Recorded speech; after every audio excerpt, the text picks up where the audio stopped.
pensamento computacional.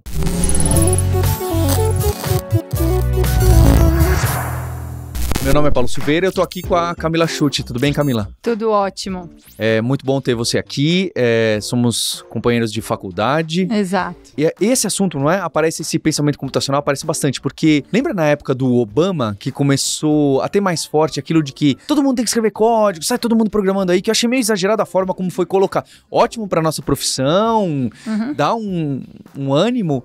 Mas não é exatamente, e eu acho que você compartilha dessa visão, não é exatamente todo mundo programar.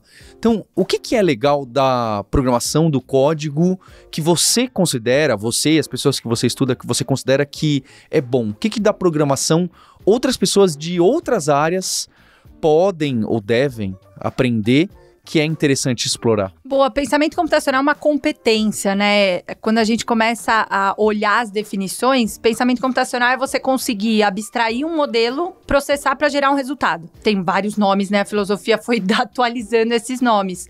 Eu acho que a grande sacada é, eu vou precisar catalisar a aquisição dessa competência para entender a sociedade que eu estou vivendo. Então, concordo plenamente que a gente não está falando de ensinar todo mundo a programar. Pode ser um caminho, e a gente pode até falar sobre isso, mas eu preciso que todo mundo adquira essa competência.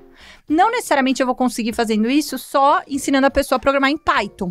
Eu posso fazer jogando um jogo, eu posso fazer estimulando ela a resolver problemas, a fazer puzzles, mas eu preciso conseguir fazer com que ela adquira as 4 competências, né, que estão dentro do pensamento computacional. Se a gente usar a principal definição que a gente tem hoje, que é do Papert, do Simon Papert. O cara do logo. O cara do logo, exatamente. Ele foi o primeiro, né, ele é considerado o pai do pensamento computacional. A mãe é considerada a Janet Wing, que só em 2006 definiu o termo pensamento computacional oficialmente, apareceu pela primeira vez na literatura em 2006. Mas o Papert fala disso desde a década de 80, tem N experimentos, livros muito anteriores, onde ele descreve quais são as competências que uma criança deveria ter simulando um computador, né? Ele ainda não tinha essa clareza do que era, né? Do termo, ele não dava esse nome. Mas era reconhecer padrão. Então, eu consegui olhar para um problema e falar, peraí, eu já resolvi isso aqui antes. Isso é matemática, isso é lógica, isso é humano, certo? Reconhecer padrão.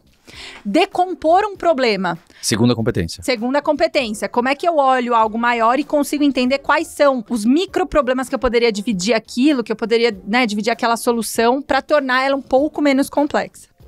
A terceira é eu conseguir escrever algoritmos para que eu consiga reconhecer padrões e decompor. E, por fim, abstrair, que é a mais difícil, é a que todo mundo, né, tem dificuldade de adquirir, que é como é que eu transformo um mundo físico num mundo digital? Como é que eu vou transformar isso em matriz, em 0 e 1? Então, é a última milha, do pensamento computacional, seria a abstração. Mas se a gente olhar para a rotina das nossas mães, e aí entrando, né, colocando até um pé na cultura, né, na diversidade, a nossa mãe, ela tá cotidianamente usufruindo de pensamento computacional para organizar tarefas de casa, por exemplo, assim.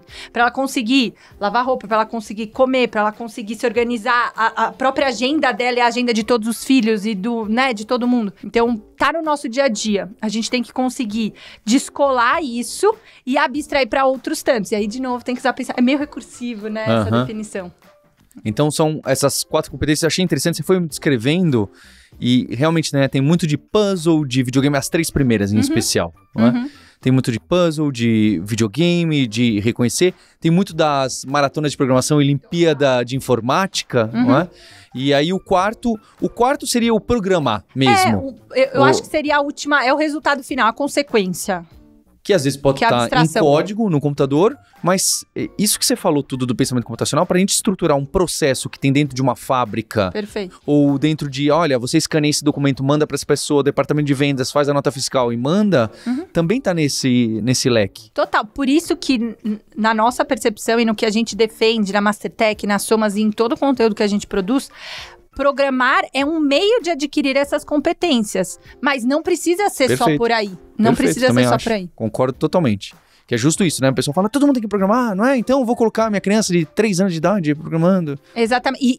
E num computador, né? Que eu acho que pra mim é o mais complexo ainda, quando a gente associa ferramenta à aquisição dessa competência, né? O computacional, ela tem a ver com o digital, mas ela tem a ver com computação, né? Com cálculo. Não necessariamente eu vou ter que ter acesso a um iPad na escola, a um computador para adquirir essa competência. Então, descolar pensamento computacional do digital na nossa tese de transformação educacional é muito importante. Tecnologia é a última milha, ferramenta é a última milha. Se eu vou aprender em Python, se eu vou aprender em Java, em Ruby, tanto faz. É a última milha, é a última decisão que você vai tomar. Perfeito. E você que quis trazer esse cenário novo aqui para o Hipsters, explica pra gente o que é. Acho que foi tentando transparecer isso numa prática pedagógica, a gente transformou isso num jogo de cartas, num primeiro intento, né, de conseguir fazer a criançada não ter que aceitar o desafio de aprender pensamento computacional, porque é meio chato, a gente excluía meia dúzia que já não gostava de matemática, e aí a pessoa, não quero, não tô afim. E aí a gente falou assim, tá, mas se a gente convidar a turma pra aprender um jogo novo, pô, mais gente vai vir. E, dito e feito, de fato, quando você fala assim, vamos aprender um jogo novo para vocês poderem se divertir no horário livre?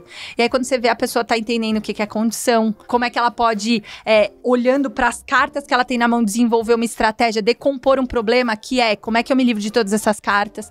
Então, ela tá adquirindo as competências sem perceber. E aí, a gente consegue aumentar, por exemplo, a porcentagem de gurias que se interessam por aquela atividade extraoficial da escola. A gente consegue tirar um pouco a barreira do idioma, né? Porque se eu começo já falando de programação, eu acho que eu preciso saber inglês. O que, de fato, é bastante relevante, assim. Eu preciso, porque as palavras reservadas, na maioria, né, estão em inglês. Mas quando entra num jogo, a pessoa aprendeu japonês pra jogar videogame. E eles sabem. Então, eles não estão nem aí que é inglês. Uma palavra, eles acham que é uma palavra do jogo em si. E aí, uma vez que a gente entende que a competência está instalada e adquirida naquele grupo, aí a gente passa pro digital. E aí, o computador circular vem com essa tentativa de trazer transparência pro que tá acontecendo, né?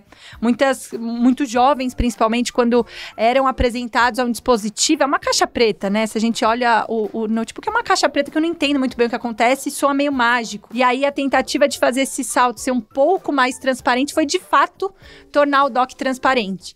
E aí, eles têm que correr atrás dos periféricos, né, para conseguir usufruir. Então, o que você precisa para conseguir usar esse computador?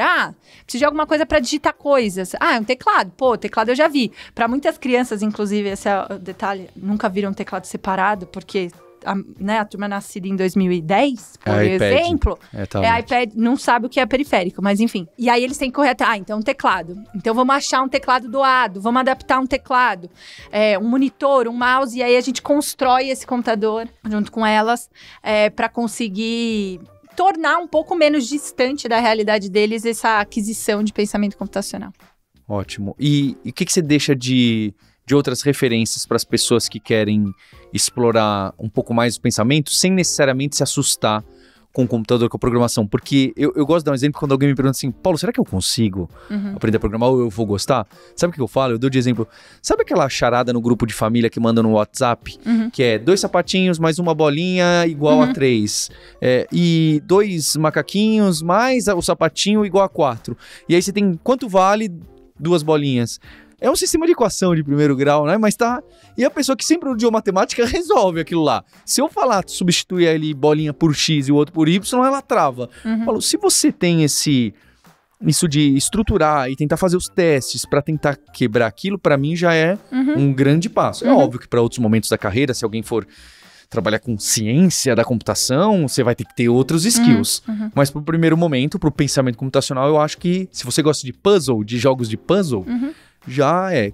Que outras coisas que as pessoas podem praticar? Eu acho até que a gente podia ir um pouco além, Paulo. A gente não questiona a capacidade das crianças aprenderem a ler e escrever. A gente decidiu que a gente ia ensinar para todas elas. Ponto. Olha, que a gente entendeu que isso era uma competência da sociedade pós-imprensa. Ponto. A gente não... Agora a gente tem que...